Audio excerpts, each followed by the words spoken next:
चोखा मेला जी महाराष्ट्र के संत हैं, गृहस्थ संत। महाराष्ट्र में तो बड़े महामहिम महिम गृहस्थ, जो आश्चर्यजनक, जिनका त्याग वैराग्य अनुराग। वो अपने घर के सेवा के लिए, ठाकुर जी के लिए सब्जी लेने जा रहे थे। कुछ ऐसे रुपए होंगे, बड़ी मेहनत से कमाते थे।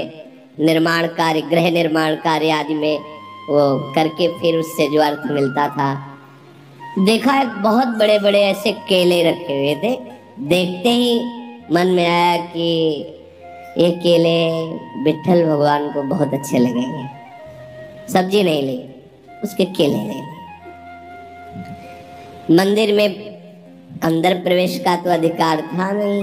दरवाजे पर खड़े हुए आवाज लगाई कि केले का भोग लगा दीजिए विट्ठल भगवान को। भगवान की बड़ी विचित्र लीला होती है। कुछ पार्षदों ने, निजी सेवकों ने उनको धक्का मार करके बाहर किया। बोले तुम क्या समझते हो, 2-4 बार नाम ले लिया तो इतने बड़े भक्त हो जाओगे कि तुम्हारे हाथ का छुआ हुआ भगवान भोग पालेंगे। उनको ऐसा कुछ इस बात से बुरा नहीं लगा कि ऐसा। एकांत में जाके प्रभु से बात करने लगे कि मेरा अपमान हुआ है, इस बात का मुझे कोई दुख नहीं, लेकिन आपने ऐसा क्यों किया। हमारे हृदय में प्रेरणा की और फल देख करके मेरे मन में आया कि आप पाना चाहते हैं, आपके लिए ले गए। तो मुझे ऐसी जगह पैदा ही क्यों किया जो आपको पसंद नहीं सेवा। आप तो सब कुछ कर सकते थे ना। फिर आप चलो, फिर आपने चाह क्यों प्रकट की। ठीक है, यदि आप ऐसा है तो फिर इस शरीर को रख के क्या करेंगे, क्योंकि ये शरीर आपकी सेवा के योग्य नहीं ना। आज से अन्न जल बंद और इस शरीर का हम त्याग कर देंगे। जब तक आपकी सेवा के योग्य मैं नहीं होऊंगा तो क्या इस शरीर को रख के करें। दरवाजा अपना बंद कर लिया और निश्चय कर लिया कि ना जल ना अन्न इस शरीर में नहीं डालेंगे। देखो छोटा सा कर्म है, भगवत प्रीत्यर्थ। जे ही ठाकुर जी का शयन हुआ, निकले ठाकुर जी, गए, दरवाजा खटखटाया, आवाज लगाई, बड़ी अमृतमयी वाणी, एकदम आकर्षित। कौन? कहा चोखा मेला जी, बहुत भूख लगी है, खोलिए। जे ही, अब वो पूछ नहीं पाए आप कौन। जे ही दरवाजा खोला, अनंत लावण्य कांति रूप सौंदर्य बरस रहा है। नव किशोर अवस्था ठाकुर जी, एकदम आह भर के रो पड़े, आनंद समुद्र प्रभु सामने। प्रभु ने कहा इस समय रोने धोने टाइम में मुझे बहुत भूख लगी है। आसन जो भी जैसा था बिछा, विराज ना आसन तुम्हारी गोद में बैठे। प्रभु गोद, वो केला जो लाए थे ना, बोले हाँ प्रभु, तो आप मानित करके भगा दिए गए तो ला के वैसे, बोले लाओ लाओ ना। गोद में ऐसे केला पवा है, देखे। प्रभु को ये थोड़ी है, प्रभु तो सबके है ना। प्रभु ने पाया, बोले आज जो स्वाद मिल रहा है वहाँ मंदिर में भोग लगता है ना, ऐसा स्वाद हमें नहीं मिलता। रुक्मिणी जी को भी पता लगे कि मेरे प्रेमी जनों के द्वारा दी हुई वस्तु में कितना स्वाद है, तो 2 केले दे दीजिए।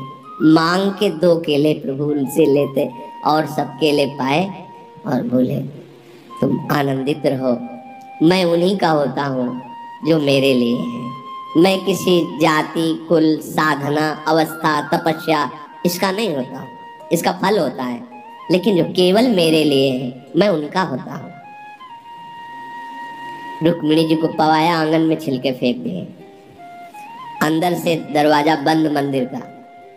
अब जब सुबह दर्शनकालीन शास्त्रों भक्तों की भीड़ लगी, जय जयकार मच रहा है। सेवा करने वाले निजी पार्षद बाहर से ताला लगा के जाते थे, जब ताला खुला तो अंदर से खुला नहीं। बहुत परेशान, अब तो विनय प्रारंभ की, फिर रोने लगे सब। प्रभु क्या अपराध हो गया। बोले जब दरवाजा, ये दरवाजा तभी खुलेगा जब चोखा मेला जी को आप लाओगे और वो कहेंगे दरवाजा खोलो तो हम खोलेंगे। बोले प्रभु अभी जाते। बोले ऐसे नहीं, पालकी लेके जाओ, चोखा मेला जी को पालकी में बैठा के लाओ। अगर वो ना बैठे तो उनके पैर पकड़ना और कहना पालकी में बैठो। ये वही लोग हैं जिन्होंने धक्का दिया कि तुम्हारे हाथ का भगवान कैसे पाएंगे। भगवान शिक्षा दे रहे, अगर वो ना बैठे तो उनके चरण पकड़ना, क्योंकि वो दैन्य है, वो शायद ऐसा ना करे, तो तुम उनके चरण पकड़ना, उनसे विनय करना, उनको बैठाना। और जब वो पालकी में बैठ के आएंगे और यहाँ दरवाजे में कहेंगे खोलो प्रभु, तो हम खोलेंगे। नहीं नहीं, दरवाजा खुलेगा ही नहीं, अंदर से सब ला। अब उनके तो प्रकट और आंतरिक दोनों जीवनाधार श्री विठ्ठल भगवान ही है। पालकी ले भागे भागे, आप सब आश्चर्यचकित हो रहे कि कल मंदिर के दरवाजे से जिन्हें धक्का दिया गया था, आज उन्हें पालकी में बैठा ले वही पार्षद चोखा मेला जी तो साष्टांग लौट गए भगवान मैसियों के। कहा तो वो फिर चरण पकड़ रहे कि अब आप छुपिए मत, सब जान गए कि आप किस कोटि के महान भक्त। आप जबरदस्ती उनको पालकी में बैठाया, जय जयकार करते हुए लाए मंदिर में। जब आए तो आंसू बहाते चोखा मेला जी, प्रभु बस करो बस करो, अब तो खोल दो। तत्काल दरवाजे खुल गए। ये देखो, एक छोटी सी सेवा चमत्कार प्रकट कर दिया। यदि हम आठों पहर प्रभु के लिए, तो कैसा जीवन होगा, विचार करके देखो आप।